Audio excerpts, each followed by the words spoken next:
evening and welcome. Thank you so much, Nina. Good evening. How are you? I'm good. You look absolutely stunning. Thank you. Thank you so much for being here. Thank you so much for having me.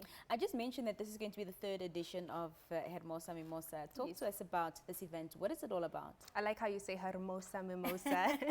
Really sticking to the theme. Yeah. So the Hermosa Mimosa is an event which is in partnership with Miss Supranational. As a title holder, you have a social responsibility. And as a medical doctor, that lies exactly with what my passion is. So it is basically a platform where we interact young girls in the community that have a passion for medicine and want to study medicine and don't know where to ask all this information about.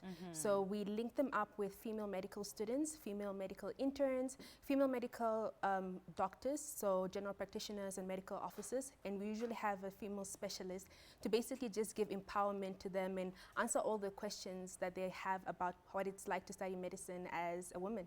Fantastic. Yeah. What were the first two editions of this initiative like?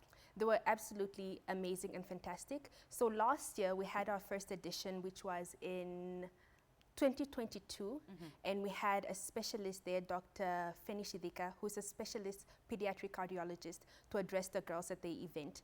And then just in February, early February, we had it in the northern part of Namibia, in Oshakati, where we had our specialist, Dr. Freddie Shiwetha, who's a specialist anesthetist, to address the ladies. And this year we have a surprise. We have a very, very special guest that is going to address the ladies at the event. So quite impactful. And of course, you mentioned that it's aimed at young girls who would like to get into, you know, the medical fraternity, who'd like to study medicine and so forth. You said just now that the doctor from last year was a pediatric cardiologist. Yes. In layman's terms, please, what is that?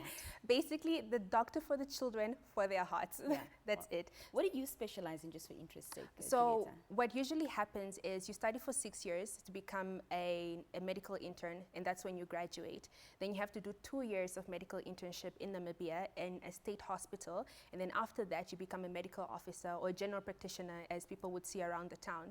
So then after that you make a decision whether you want to be going the academic route or you want to do something else, you want to be a professor, anything that you want to do. So at the stage where I am right now, I'm a medical officer, so I've done the 8 years of training and working and long hours, and I'm looking into becoming an anesthetist. Fantastic. Yes. Did you ever think getting into pageantry and becoming a beauty queen that your career would melt and merge so beautifully with pageantry, your other love? Yeah, no, I never expected it. But you know, the beauty about all of this is that it comes from passion. You know, medicine is my passion, pageantry is my passion. So once you merge those two, it comes out very, very well. Yeah. The perfect example of beauty and brains. Thank you so much. Your target audience, young girls, between what ages are we talking? How young do we get to inspire them, you know, to take up a career path in this manner? All right, so the background of this entire Hermosa Mimosa is that at the age of around 17, 18, that's when you make the critical decision whether you want what you want to study after your grade 12 or whatever level of education that you're at. So we're targeting girls at the age of 17 and above.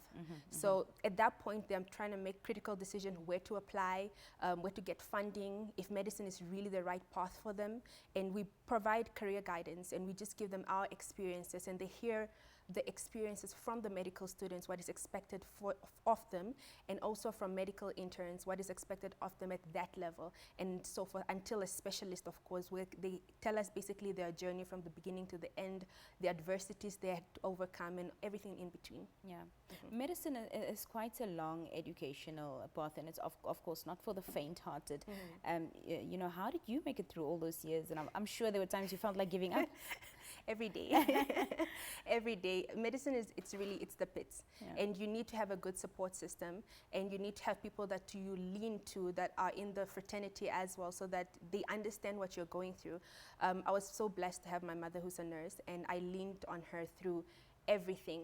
And so for young girls that don't have parents that really quite understand the journey, they do not have a nurse or anybody in the health profession, this is like the best event to come to, because then you get to connect with at least a medical student that gives you an idea, okay, so if you do apply, this is how you go about it.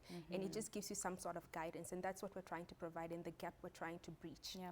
After you've inspired these young girls, and then there's a couple of them that do decide this is definitely, you know, the path that I would like to take, and they do pursue it. Is there some sort of mentorship program for them and somebody to hold their hand, you know, through the process?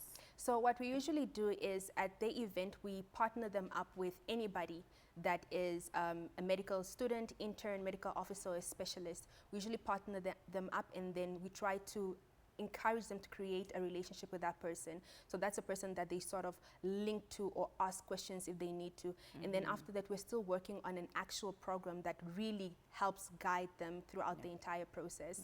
You didn't want to mention who the surprise guest is No, not for yet. this year, but perhaps you can tell us, what they can look forward to, what's going to be new with the third edition. What's going to be new with the third edition is that there's going to be a variety of doctors that are going to be there, firstly. And the second thing is that a lot of medical students are very interested in this edition as opposed to the previous ones, because they're not as known as this particular one. And I think our guest is going to be a big surprise. She is an icon and definitely somebody local, somebody that everybody knows as soon as we mention her name. So I think she's an inspiration to me as well, and she'll definitely be an inspiration to the girls. So quite a treat awaiting the young ladies. Treat. Are you planning on taking the Hermosa Mimosa event outside of Windhoek to other regions? Definitely. The second edition that we had it in the northern part of the country. I'm from the northern part of Namibia. I'm from Oshakati. So it was really one of those things that girls outside of Windhoek really don't get an opportunity like this. So we wanted to bring it to that side so that they have at least an event that will encourage them, because there is a need everywhere else around the country.